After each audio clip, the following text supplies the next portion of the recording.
Hello everyone, welcome to legacy IAS. तो आज हम बात करेंगे इस शांति बिल की। ओके, नाम इसका शांति है ये न्यूक्लियर एनर्जी पे। ठीक है, तो ये अभी बहुत ज़्यादा न्यूज़ में है। ठीक है, ये अगर अभी आप थोड़ा बहुत पार्लियामेंट, थोड़ा बहुत लोकसभा टीवी ये सब फॉलो कर रहे होंगे तो उसमें भी बहुत ज़्यादा इस पर डिबेट चल रहा है। ठीक है, इस बिल में कि ये होना चाहिए, ये नहीं होना चाहिए, ये गवर्नमेंट ऐसा कर रही है। ऑफकोर्स जो होता है, ठीक है, ये one of the most important bill है जो अभी तक विंटर सेशन में हमारे आया है। ठीक है, अब ये क्या करने वाला है ये सारी डिटेल्स हम समझेंगे। फुल फॉर्म तो देखो इसका अलग ही बनाया हुआ है। ठीक है, इनको शांति बनाना था तो इन्होंने बना दिया है। इसका फुल फॉर्म है sustainable harnessing and advancement of nuclear energy for transforming India. ठीक है, कुल मिला के बात यह है कि ये बिल जो है वो मेनली इस बारे में है कि हम जो अपना न्यूक्लियर एनर्जी सेक्टर है, अगर अभी आपको पता हो तो हमारी एक एटॉमिक एनर्जी एजेंसी है। ठीक है, तो अभी जो है वो कंप्लीटली गवर्नमेंट कंट्रोल्ड है। ठीक है, जितने भी न्यूक्लियर पावर प्लांट है, आपने सुना है क्या कि अडानी जी का कोई है, ठीक है, या अंबानी जी का कोई न्यूक्लियर पावर प्लांट है? ऐसा कुछ भी नहीं है। ठीक है, तो कोई कंपनीज की नहीं है। फॉरेन भी आपने नहीं सुना होगा। ठीक है, थोड़ी बहुत हमने हेल्प ली थी कुछ फॉरेन कंट्रीज से अपने कुछ न्यूक्लियर पावर प्लांट सेटअप करने में। ठीक है, उसके अलावा इसमें प्राइवेट फॉरेन इनका कुछ इन्वॉल्वमेंट नहीं है। तो ये मेनली गवर्नमेंट रन चल रहा है अब तक। अब क्या है कि अब गवर्नमेंट जो है वो चाह रही है कि हम जो है वो इसको ओपन अप करें। ठीक है, क्योंकि गवर्नमेंट के कुछ टारगेट्स हैं। जैसे एक टारगेट आपने सुना होगा कि गवर्नमेंट बोलती है कि भाई 2047 तक, 2047 तक we want 100 gigawatts of energy to be produced by nuclear. So they are looking at this 100 gigawatts target. Now, right now we are producing very less. Okay.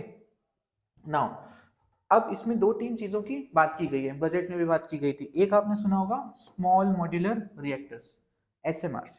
ठीक है, स्मॉल मॉड्यूलर रिएक्टर्स को भी बढ़ावा देने की बात की जा रही है। ये बेसिकली क्या है कि न्यूक्लियर पावर प्लांट तो बहुत बड़ा होता है, उसमें बहुत खर्चे होते हैं, तब जाके कुछ एनर्जी निकल पाती है, तो उसका इनिशियल कॉस्ट बहुत ज्यादा हाई हो जाता है। ठीक है, उस वजह से उसको प्रोलिफरेट करना, उसको बढ़ाना उतना आसान नहीं है। वहीं अगर आप स्मॉल मॉड्यूलर रिएक्टर की बात करोगे तो ये छोटा सा होता है। ठीक है, लिमिटेड एनर्जी देगा पर क्विकली सेटअप हो सकता है, इनिशियल कॉस्ट लो है। तो इस पे गवर्नमेंट इस पे भी फोकस कर रही है। तो अब क्या है, गवर्नमेंट बोल रही है कि यार अगर हम सब कुछ पब्लिक सेक्टर में ही ऐसे दबा के रखेंगे तो ये हम इतनी जल्दी ग्रोथ कर नहीं पाएंगे, इसमें रुकावट आएगी। ठीक है, इसीलिए हमने इन्हीं सब कारणों की वजह से हमने स्पेस भी खोला था। अगर आपको याद हो, आज से दो तीन साल पहले हमने ऑर्गेनाइजेशन के नाम सुने, in space, NSIL, all these आपने नाम सुने होंगे। ठीक है, तो हमने अपना स्पेस सेक्टर भी खोला था प्राइवेट इंस्टीट्यूशंस के लिए। सो हम यहाँ पे अब क्या कर रहे हैं, अपना न्यूक्लियर सेक्टर खोलने की बात कर रहे हैं, ताकि प्राइवेट प्लेयर्स, इंटरनेशनल प्लेयर्स, जो भी फॉरेन इन्वेस्टर्स हैं वो सब भी इसमें आ सकें। अब ठीक है, अब इसकी थोड़ी डिटेल्स देख लेते हैं। ये तो आपको जनरल आइडिया लग गया है। अब ये देखिए, तो पहली बात, ये क्या है ये शांति बिल? तो ये अभी रिसेंटली क्या, कल ही पार्लियामेंट में टेबल हुआ है। अभी जब मैं बोल रहा हूँ तब भी इस पर बहुत फियर्स डिबेट चल रही है। ठीक है, अब देखो ये क्या करेगा, ये ओपन अप करेगा न्यूक्लियर सेक्टर को प्राइवेट और फॉरेन पार्टिसिपेशन के लिए। इजी, एकदम शॉर्ट में लिखा हुआ है, इतना ही आपको जानना है। ठीक है, अब दूसरी बात, ये क्या करता है, अभी हमारा न्यूक्लियर पावर कैसे गवर्न होता है? तो दो मेनली एक्ट जो है वो इसमें बहुत इंपॉर्टेंट है। एक एक्ट है ये एटॉमिक एनर्जी एक्ट 1962। ठीक है, और दूसरा है civil liability for nuclear damage act 2010। आपको नाम से ही समझ आ रहा होगा, एटॉमिक एनर्जी से रिलेटेड जो भी चीजें हैं, कौन सी अथॉरिटीज होंगी, किसके पास क्या पावर्स होंगे, वो सब किसमें डिफाइंड होंगे? एटॉमिक एनर्जी एक्ट में। और अगर कुछ दुर्घटना हो जाती है, कुछ न्यूक्लियर पावर प्लांट्स की वजह से कुछ डैमेज हो जाता है, तो उसकी लायबिलिटी किसके पास आएगी? वो इस एक्ट में। सही। अब ये जो हम लेके आ रहे हैं ना, ये शांति बिल 2025 का, इसमें हम क्या कर रहे हैं कि ये दोनों बिल को ही हम रिपील करने वाले हैं और उसको रिप्लेस कर देंगे इस बिल से। तो मतलब अगर ये बिल पास हो जाता है, ठीक है, हो जाना चाहिए, ठीक ठाक मेजोरिटी है, मतलब कंप्लीट मेजोरिटी नहीं है तो नहीं है, बट हाँ it's a very stable government right now, तो most probably it will get passed. तो अब ये जो शांति बिल है, ठीक है, अगर ये पास हो जाता है तो ये ही हमारा मेन न्यूक्लियर एनर्जी से रिलेटेड हमारा यही मेन एक्ट बन जाएगा। ठीक है, ये दोनों ही रिपील हो जाएंगे और उनकी जगह ये रिप्लेसमेंट आ जाएगा। जो भी इसमें इंपॉर्टेंट प्रोविजंस थे वो आप देखेंगे कि हमने इस वाले बिल में भी उठा के डाल दिए, और कुछ ऑफकोर्स चेंजेस हैं। ठीक है, चलिए थोड़ा डिटेल में चलते हैं हम, आ जाओ। तो पहली बात ये क्या बोल रहा है कि what policy needs is the Shanti bill addressing. तो क्या एड्रेस कर रहा है, क्यों लेके आए हैं ये शांति, ठीक है, क्यों लेके आए शांति बिल। तो पहला तो India's nuclear energy share right now is only 3% of our electricity generation in 24 and 25.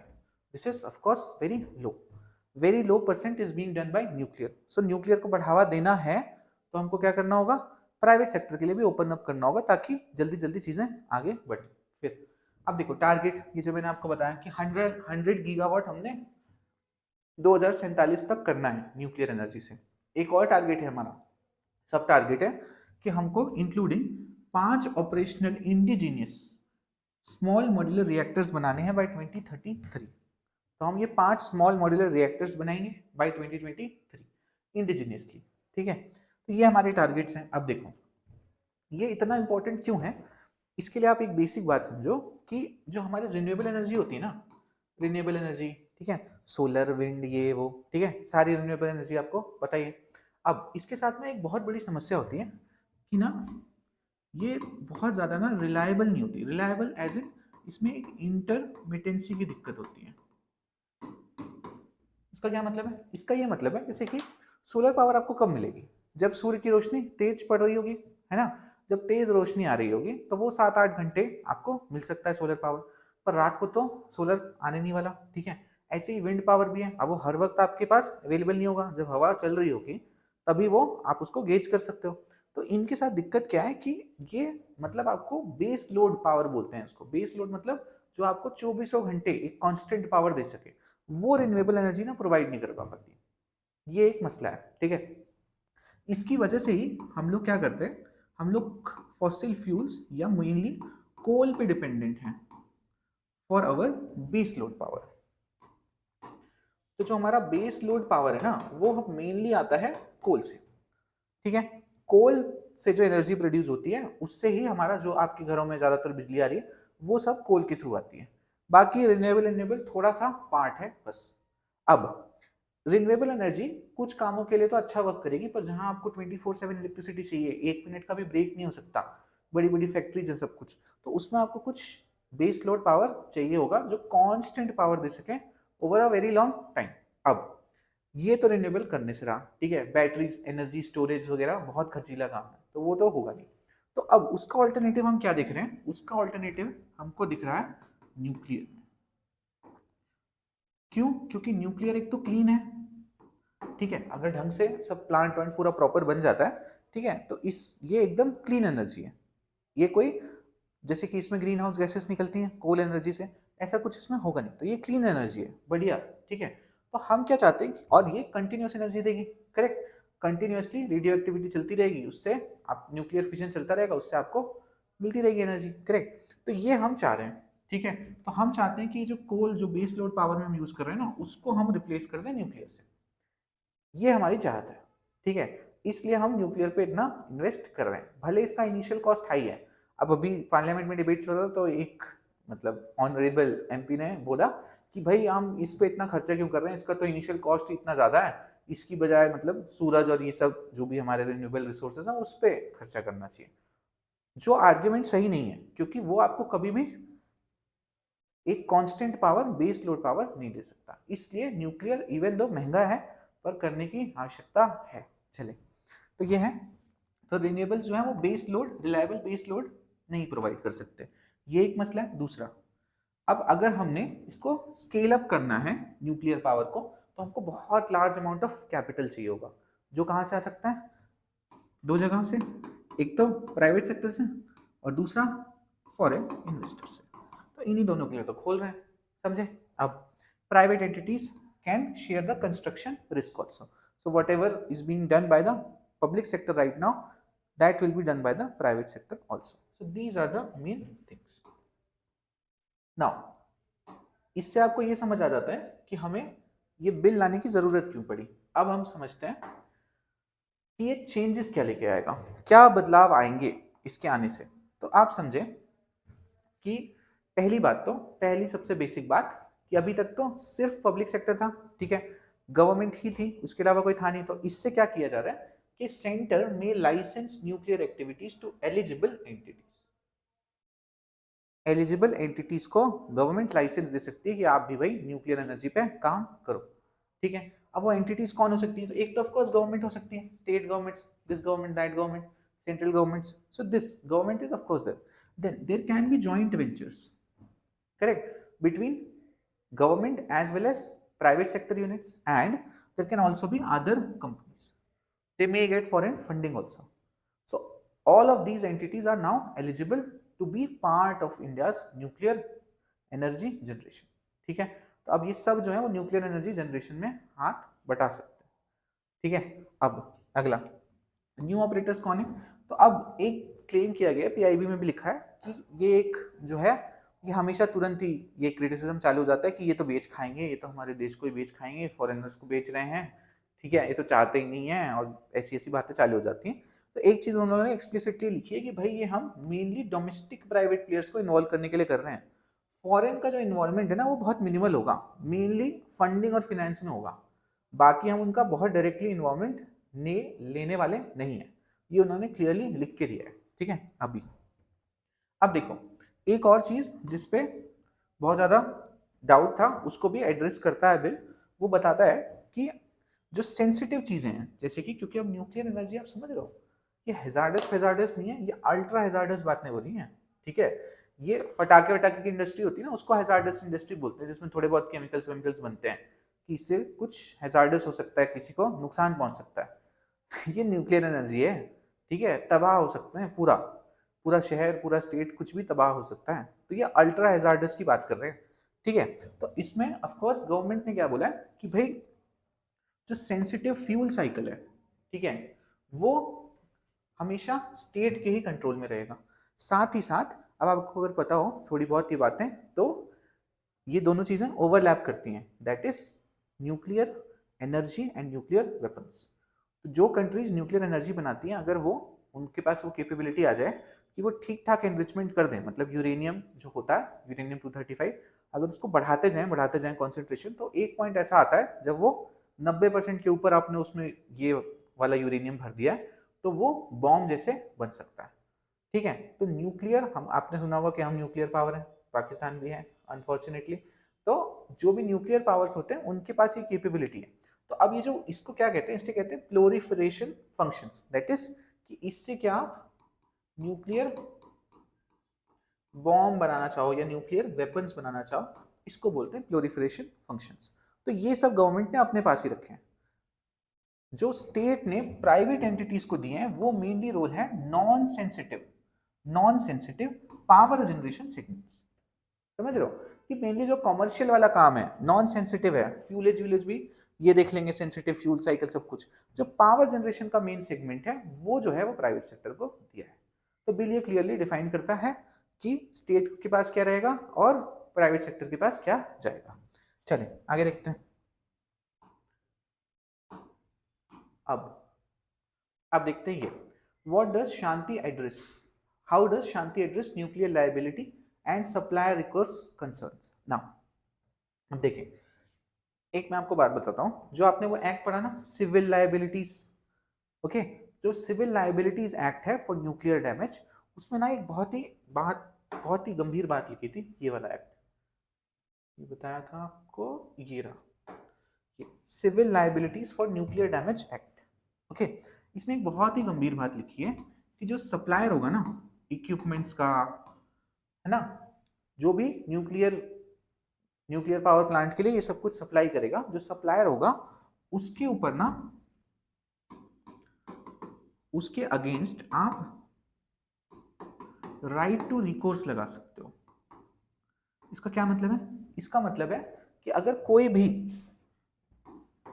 भी नेग्लिजेंस होता है उसके एंड से, मतलब अगर कोई भी नेग्लिजेंस होता है और उस वजह से कोई डैमेज हो जाता है, ठीक है, न्यूक्लियर पावर प्लांट में या उसके आसपास रहने वाले लोगों में, ठीक है, तो उसकी रिस्पॉन्सिबिलिटी ना सप्लायर पे आती है, ठीक है, उसकी रिस्पॉन्सिबिलिटी सप्लायर पे आती है। ये जो है ये डिफाइन किया गया था उस एक्ट में। अब इसके साथ मसला ये है कि इस कारण ही कि भाई सब कुछ हमारे ऊपर आने वाला है। प्राइवेट एंटिटीज और फॉरेन इन्वेस्टर्स भी ज्यादा इसमें आना नहीं चाहते थे, क्योंकि मसला क्या है कि सब कुछ अल्टीमेटली हमारे पल्ले पड़ जाएगा, हमको लाइबिलिटी उठानी पड़ेगी। तो ये एक मेजर हर्डल था जिस वजह से कोई घुसना चाहता नहीं था। तो अब इसको ना क्या करता है, इसको के लिए बहुत अच्छा वर्ड यूज किया है। अगर आप एक्ट पढ़ेंगे, मैंने एक्ट पढ़ा है पूरा, तो उसमें लिखा हुआ है कि government is taking a pragmatic stance with respect to liability of suppliers. Pragmatic stance, pragmatic stand समझते हैं, मतलब कि जो एक तरह से दोनों चीजों को बैलेंस करता हुआ जो लाइबिलिटी होनी चाहिए, वो लाइबिलिटी गवर्नमेंट जो है वो सप्लायर्स के ऊपर डालना चाह रही है। ठीक है, चले तो अब क्या है, अब देखिए, तो पहले तो अब क्या है कि ये बाहर भी ग्लोबली भी बहुत सारी जितनी भी कंट्रीज है जिसमें न्यूक्लियर पावर है, सब में मोस्टली लाइबिलिटी का जो रेजीम है, मतलब जिस तरह से वो स्ट्रक्चर्ड है, लगभग वैसा ही इंडिया ने भी अब कर दिया है। पहले इंडिया में वो बहुत स्ट्रिक्ट था कि भाई सब कुछ सप्लायर की जिम्मेदारी है, कुछ भी गड़बड़ होती है तो पकड़ लो उसको एकदम, ठीक है, तो वो था। अब देखो अब क्या किया है, एक तो होता है ऑपरेटर, एक होता है सप्लायर। सप्लायर जो इक्विपमेंट और सारी चीजें देगा, ऑपरेटर जो उसको ऑपरेट कर रहा है न्यूक्लियर पावर प्लांट को। तो अब क्या बोला है कि ऑपरेटर की लाइबिलिटी का कैप, अब सब कुछ ऑपरेटर पे भी नहीं डाल सकते ना, नहीं तो वो बोलेगा कि क्या है भाई, हम क्यों कर रहे हैं ये काम, हाँ हम तो भाई पागल हो गए इस काम में, सप्लायर की कोई जिम्मेदारी है नहीं, सब हमारे ऊपर है। ठीक है, तो ऑपरेटर लाइबिलिटी पे कैप लगा दिया गया 3000 करोड़ का। अब अगर सच में कुछ न्यूक्लियर एनर्जी की वजह से डैमेज हो जाता है, ठीक है, मान लो कुछ रेडिएशन लीकेज कुछ हो गया, तो इससे बहुत ज्यादा डैमेज होगा। ठीक है, आसपास के पूरे गांव उजड़ जाएंगे, इन्वायरमेंट पूरा खराब हो जाएगा, बहुत कुछ हो सकता है। ठीक है, तो ये 3000 तो कम है। अब गवर्नमेंट ने एक चीज लिख दी है कि अगर वो इसके बियॉन्ड जाता है तो सेंट्रल लाइबिलिटी उठाएगा, और अगर पब्लिक इंटरेस्ट में वो फुल लाइबिलिटी भी उठा सकता है। ये उन्होंने लिख दिया है ताकि ऑपरेटर थोड़ा सेफगार्ड हो जाए। तो उन्होंने ऑपरेटर के ऊपर सेफगार्ड क्या लगा दिया कि 3000 करोड़ तक तो आपका खर्चा बैठेगा, उसके बाद भी अगर और लाइबिलिटी कुछ बन रही है तो वो हम दे देंगे। ठीक है, चलो अब अब देखो, ये सबसे इंपॉर्टेंट है कि सप्लायर का रिकोर्स कब देखा जाएगा, मतलब सप्लायर के ऊपर लाइबिलिटी कब आएगी। तो अब दो चीजें हैं इसमें, एक तो क्या है कि पहले तो था कि सब कुछ उठा के सप्लायर पे जाता था, अब क्या है कि एक रिटर्न कॉन्ट्रैक्ट हो किसके बीच, ऑपरेटर और सप्लायर के बीच। ऑपरेटर और सप्लायर के बीच एक रिटर्न कॉन्ट्रैक्ट होगा, उसमें डिसाइड होगा कि क्या क्या अलग अलग लेवल्स होंगे, अगर इस तरह का डैमेज होता है तो आपकी कितनी लाइबिलिटी है, हमारी कितनी लाइबिलिटी है, इस तरह के डैमेज में आपकी कितनी, हमारी कितनी, इस तरह से वो इनके कॉन्ट्रैक्ट एग्रीमेंट में होगा। उसमें गवर्नमेंट डायरेक्टली इन्वॉल्वमेंट का एक्ट में तो कुछ भी नहीं लिखा है।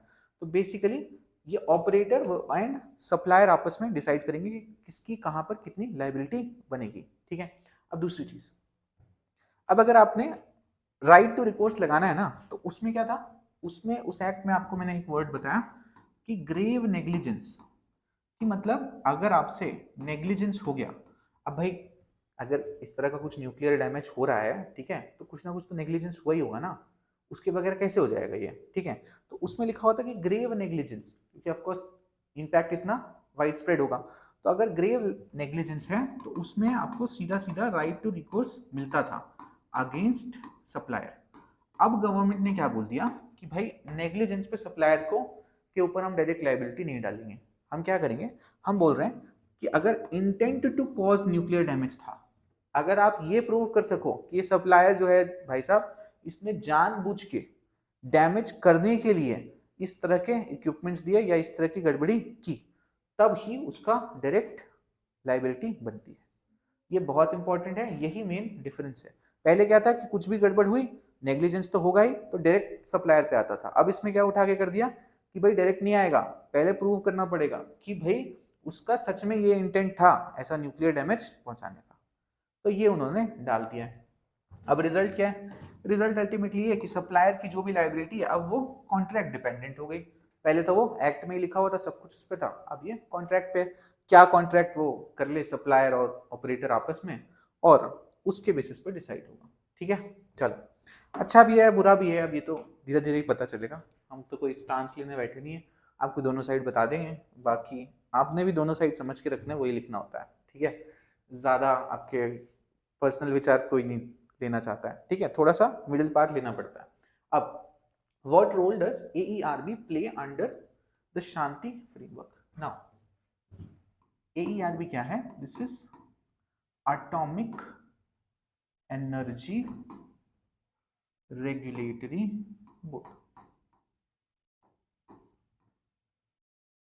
Okay, atomic energy regulatory board. अब ये जो AERB है, इसके बारे में एक चीज ध्यान रखना, एकदम बढ़िया MCQ बनने वाली चीज है ये, ठीक है। ये जो AERB है, ये ओरिजिनली अगर आप देखोगे तो ये कॉन्स्टिट्यूट हुआ है 1983 में, एक्ट से नहीं बना था। एक एक्ट के अंदर प्रेसिडेंट के पास पावर आई थी और ये एक एग्जीक्यूटिव ऑर्डर से बना था। तो अगर आपको स्टेटमेंट मिले, बहुत ही बढ़िया रॉन्ग स्टेटमेंट मिलेगा कि AERB was established as a statutory body under Atomic Energy Act 1962. Established as a statutory body under this act. Is this correct? No. It was not established as a statutory body. कोई statutory body नहीं थी, कोई इसको proper legal status नहीं दिया गया था, executive order से बनी थी। स्टैट्यूटरी बॉडी क्या होती है? जो एक्ट से बनती है। ये किससे बना है? Via executive order. तो ये स्टैट्यूटरी बॉडी नहीं थी। लेकिन तो पहला तो ये हो गया एक गलत रॉन्ग स्टेटमेंट बनाने का तरीका। अब दूसरी बात, अब जो एक्ट आ रहा है जो इनको रिप्लेस कर रहा है, उसमें बहुत क्लियरली लिखा है, अगर आप उसके ऑब्जेक्टिव्स पढ़ोगे, एक्ट के लास्ट पेज में ऑब्जेक्टिव्स दिए हुए हैं उसके 7-8 कि मेन हमारा एंडेवर था क्या। बाकी तो इतने 60 पेज का है वो डॉक्यूमेंट। तो उसमें उन्होंने लिखा हुआ है कि हम चाहते हैं कि हम AERB को एक स्टैट्यूटरी बॉडी बनाएं। ये उसका स्टेटेड एम है, ठीक है, कि वो उसको स्टैट्यूटरी बॉडी बनाएंगे। क्योंकि अब जब ये बनेगा, अब वो दोनों एक्ट तो रिपील होने वाले हैं, रिपील मतलब खत्म होने वाले हैं, तो अब उनके प्रोविजंस इसमें आने थे। तो अब इसमें क्या किया है उन्होंने, एक अलग से पूरा चैप्टर भी है, कॉन्स्टिट्यूशन ऑफ AERB। कॉन्स्टिट्यूशन वो वाला नहीं, कॉन्स्टिट्यूशन मतलब AERB हम बनाएंगे एज अ स्टैट्यूटरी बॉडी। तो अब ये एक statutory body by an act of parliament बन के आएगी। तो अगर स्टेटमेंट मिल जाए कि AERB is an statutory body established under Shanti 2025, that is a correct statement। उसके अंडर स्टैट्यूटरी बॉडी है, इसके अंडर स्टैट्यूटरी बनकर नहीं आई थी, एग्जीक्यूटिव एक्शन से आई थी। अब देखो, Shanti confers statutory status on AERB। Now इसके अलावा दो और छोटी छोटी चीजें वो स्टैब्लिश करने की बात करता है, ये भी आपको एक्ट के चैप्टर्स में मिलेगा। एक तो atomic energy redressal advisory council, basically नाम से ही समझ आ रहा है डिस्प्यूट रेजोल्यूशन के लिए होगा। मतलब अगर कुछ भी दो पार्टीज के बीच डिस्प्यूट हो जाएगा तो वो इसमें जा सकते हैं। दूसरा है न्यूक्लियर डैमेज क्लेम्स कमीशन, ठीक है, कि अब भाई क्लेम किसका कितना बन रहा है ये भी तो कोई डिसाइड करेगा ना। आप ऑपरेटर पे या सप्लायर पे तो नहीं छोड़ सकते, ठीक है, वरना वो तो बोलेगा हमारा कोई क्लेम ही नहीं बनता, हमारा तो इतना सा बनता उतना सा। तो there must be a commission, so this is for deciding the compensation. ये है दूसरा पार्ट, समझ आता है। चलो अब लास्ट में आ गए, बस हम लास्ट क्वेश्चन है जी, बस पूछ रहा है, पूछ तो नहीं रहा है, मतलब डलवाया गया है स्लाइड में। What concerns remain despite the proposed reforms? अब भाई रिफॉर्म्स तो आप ला रहे हो, अब कंसर्न्स क्या है? ठीक है, अभी तक तो आपने पूरा बीजेपी मतलब जो भी पार्टी रूलिंग है एनडीए उसकी तरफ की बातें सुनी, अब आप थोड़ा सा सामने वाला पक्ष भी सुनते हैं, ठीक है, कि भाई कंसर्न्स क्या है, कोई तो कारण होगा ना, कुछ तो वो बता रहे होंगे तो वो सुनते हैं। तो पहला कारण, पहला, अब आप देखना कि ये कैसे उसी एक्ट में जो आपको प्रोविजंस पढ़ाए ना, उसी में से ये खामियां आपको निकाल कर बताएंगे, देखना। तो 3,000 करोड़ का कैप लगा दिया, लगाया था ऑपरेटर पे, ठीक है, कि 3,000 करोड़ तक तो आपने देना है, उससे ज्यादा में फिर हम देख लेंगे जो भी। तो अब इसमें क्या है कि क्या ये एडिक्वेट होगा विक्टिम्स प्लस इन्वायरमेंट को जो भी नुकसान हुआ है उसके लिए? तो ये एक क्वेश्चन है, ठीक है, दिस इज बी क्वेश्चन कि this cap is too limited, ठीक है। नाउ सेकंड, अब देखो, removal of right to recourse against suppliers for gross negligence, this is another concern.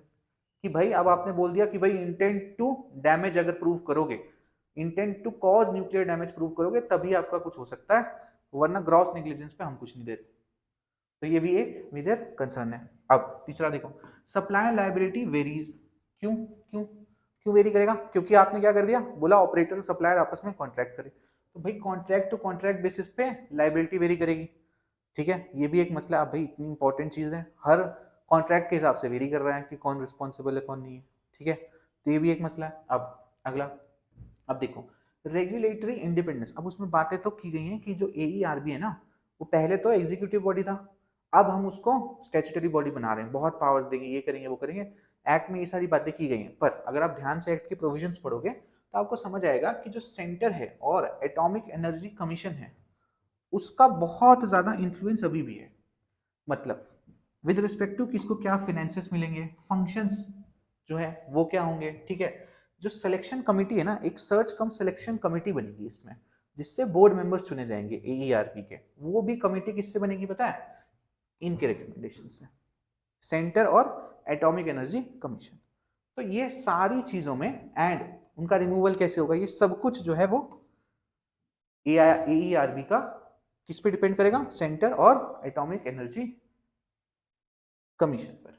ठीक है, तो इन दोनों पर डिपेंड कर रहा है। तो ये ट्रूली इंडिपेंडेंट बॉडी है नहीं जितना क्लेम किया जा रहा है। ये एक अनदर कंसर्न है। लास्ट कंसर्न है कि भाई पब्लिक ट्रस्ट, क्योंकि वो आपको पता होंगे कुछ कुछ न्यूक्लियर इस तरह के हो चुके हैं, चेरनोबिल आपने सुना होगा। ठीक है, तो इसमें बहुत ज्यादा वाइड स्प्रेड लॉसेस हुए थे, तो पब्लिक ट्रस्ट का एक मेजर इशू है। साथ ही साथ में सेफ्टी कंसर्न्स है, सेफ्टी कंसर्न्स है क्योंकि ये एक अल्ट्रा हैजार्डस एक्टिविटी है, अल्ट्रा हैजार्डस एक्टिविटी है, और इसमें हम प्रॉफिट ड्रिवन प्राइवेट सेक्टर को बुला ले रहे हैं।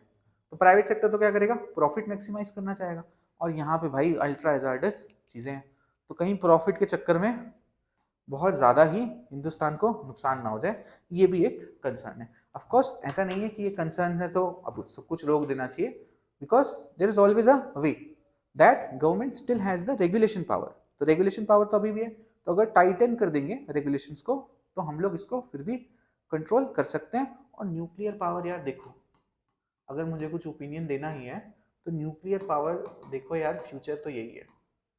ठीक है, इतना ज्यादा एनर्जी नीड बढ़ता जा रहा है ना, ये नहीं हो पाएगा। ये कितना कोयला जलाओगे? अभी आपने देखा AI बूम आया है, ठीक है, उसमें इतना सारा पावर लगता है उसकी कंप्यूटेशनल एबिलिटी बढ़ाने के लिए, इतने GPU चलाने हैं। ठीक है, कब तक, कहाँ से लाओगे इतना कोल? क्या क्या जलाओगे? सब कुछ खत्म कर दोगे क्या?